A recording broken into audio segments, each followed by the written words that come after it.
പുരുഷനാണോ സ്ത്രീക്കാണോ കരുത്ത് കൂടുതൽ? ശാരീരികമായിട്ട് ശരി, പുരുഷനാണ് കരുത്ത് കൂടുതൽ. പക്ഷേ പ്രായോഗിക ജീവിതത്തിൻ്റെ ബുദ്ധിമുട്ടുകളെ അഭിമുഖീകരിക്കുന്ന കാര്യത്തിൽ സൈക്കോളജിയും സോഷ്യോളജിയും ഒരുപോലെ പറയുന്നത് കരുത്ത് കൂടുതൽ പെണ്ണിനാണ് എന്നാണ്. ഈ കരുത്ത് അവർ പുറത്തെടുക്കുന്ന അവസ്ഥകൾ ധാരാളമുണ്ട്. ഒരു ഉദാഹരണം പറയുക, ഒരു മനുഷ്യൻ്റെ ഭാര്യ പെട്ടെന്നങ്ങ് മരിച്ചു പോവുകയാണെങ്കിൽ അയാൾക്ക് സർവൈവ് ചെയ്യുവാനുള്ള കപ്പാസിറ്റി വളരെ കുറഞ്ഞു പോകും.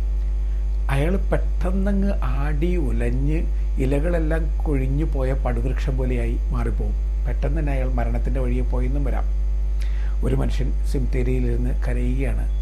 അയാൾ പറയുന്നത് ഇങ്ങനെയാണ്: എൻ്റെ തെറിവാക്കും പൊളിവാക്കും എല്ലാം ഒരു നാണവുമില്ലാതെ നിക്ഷേപിക്കാൻ പറ്റിയ ബ്ലസ്സഡ് ട്രാഷ് ബിന്നായിരുന്നല്ല അവൾ. പരിശുദ്ധമായ ചവറുകൊട്ട അതില്ലാതായി കഴിഞ്ഞപ്പോൾ ഇനി എവിടെ കൊണ്ടുപോയി ഈ ചവറൊക്കെ നിക്ഷേപിക്കും? ശരിയാണ്, സ്ത്രീ എല്ലാം കരുത്തോടുകൂടി കേട്ടിരിക്കും.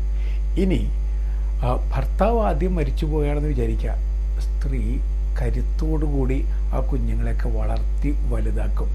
കാരണം പെട്ടെന്നങ്ങ് ഇലകൊഴിയുന്ന വടുവൃക്ഷമൊന്നുമല്ല ആ സ്ത്രീ.